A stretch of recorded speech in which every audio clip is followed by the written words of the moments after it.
Տիկին Գալստյանի հետ վաղուց ենք ծանոթ, դեռ դեմ ենք օտարալեզու Մի քիչ բարձր էլի, պարոն։ Ասում ենք Տիկին Գալստյանի հետ դեռ վաղուց ենք ծանոթ, դեռ դեմ ենք օտարալեզու դպրոցների վերաբացման շարժումից, որտեղ պայքարի նույն կողմում էինք, այնպես որ իր մասին շատ հարցեր չունեմ տալու, իրեն բավականին լավ ճանաչում եմ, բայց այս հարցում դաշնակցության մասին, քանի որ դաշնակցությունն է իրեն հիմա ներկայացնում, երեկվա իմ ելույթը Սփյուռքի վերաբերյալ ալեկոծել է հայ դատի գրասենյակի հույդար մնացած շարքերը եւ ի պատասխան ես միշտ մի այսպիսի բան եմ լսում, ասում են դե իրենք պաշտպանում են հայկական շահը, հայկական շահը։ Չեն ասում Հայաստանի շահերը կամ հայաստանյան շահը։ Եվ ինձ մոտ հարց ցակեց, այս երկու բառերը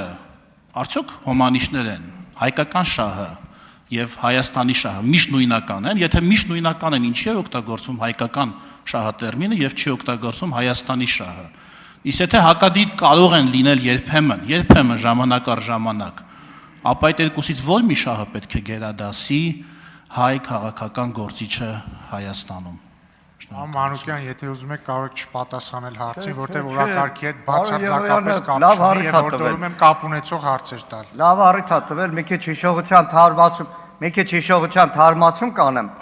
Պարոն Եղոյան, նախ երեք դուք ահավոր վատ եւ շատ գրեհիկ եք արտահայտվել հայ ժողովրդի, Հայաստանի Հանրապետության տասնամյակներով շահը սպասարկող մեր ազգային կառույցների նկատմամբ։ Մի վարքյան էլի։ Այստեղ դուք կարտահայտվեցիք Եվրոպայի հայդատի գրասենյակի մասին, Գասպար Կարապետյանի մասին։ Գիտեք, սենց ասեմ,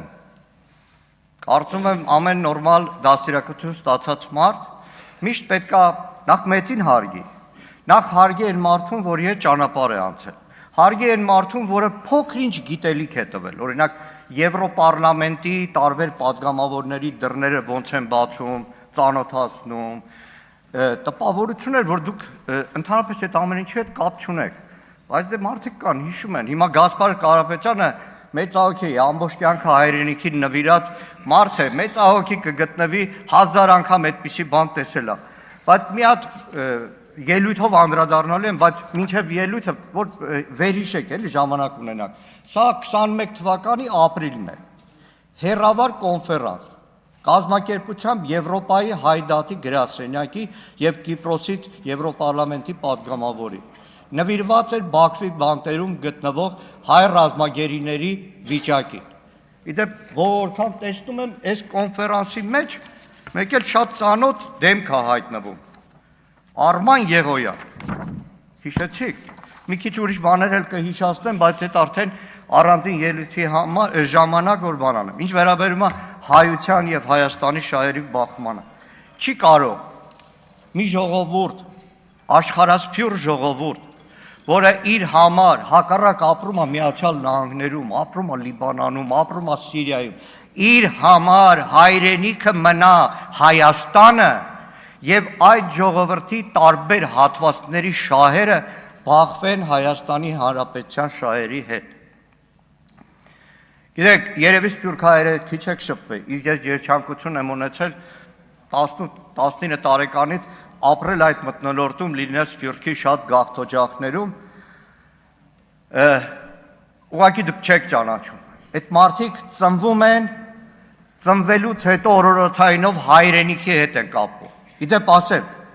տարբեր մեր ուղեկից կազմակերպություններով միայն այս տարվա ընթացքում շուրջ 3000 երիտասարդ եկել է հայրենիք։ Երնեք մեկը ներկա լիներ մեր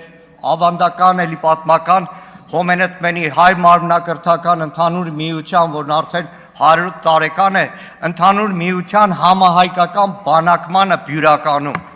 Փշաքաղվել կարելի էր, թե ոնց այդ օտար ափերում մարդն այդքան հայ կարող է լինել։ Արձագանք։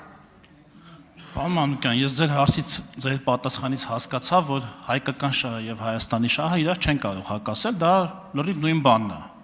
ըստ սահմանման։ Այդ դեպքում ինչի նույնիսկ դուք այս ձեր խոսքի մեջ խուսափեցիք օգտագործել Հայաստանի շահը, հայաստանյան շահը եւ ասացիք հայ ժողովրդի շահ, չգիտեմ, հայկական, հայ արմատներ, հայրենիքի շահ եւ այլ, ինչի եք խուսափում Հայաստանի շահը բառակապակցությունը օգտագործելուց, եթե այն լրիվ իդենտիկ է հայկական շահի հետ։ Շնորհակալություն։ Պարոն Եղոյան, 90 թվականի ապրիլի 17-ին Արցախից վերադառնալու հաջորդ օրը, երբ որ ընդունվել եմ դաշնակցության շարքեր, երթում եմ տվել, ինչպես իմ ընկերները, ծառայել Հայաստանի եւ հայության ազատագրության դատին։ Երթում եմ տվել, որպես падգամավոր են երթվել Հայաստանի շահը սպասարկել, որպես դաշնակցական, որպես մարդ, որպես քաղաքական գործիչ ես եւ իմ ընկերները անցնող բոլոր տարիներին այդ շահի համար ենք ապրել, ցավոք սրտի իմ շատ ընկերներ, կուսակից ընկերներ նաև նահատակվել են։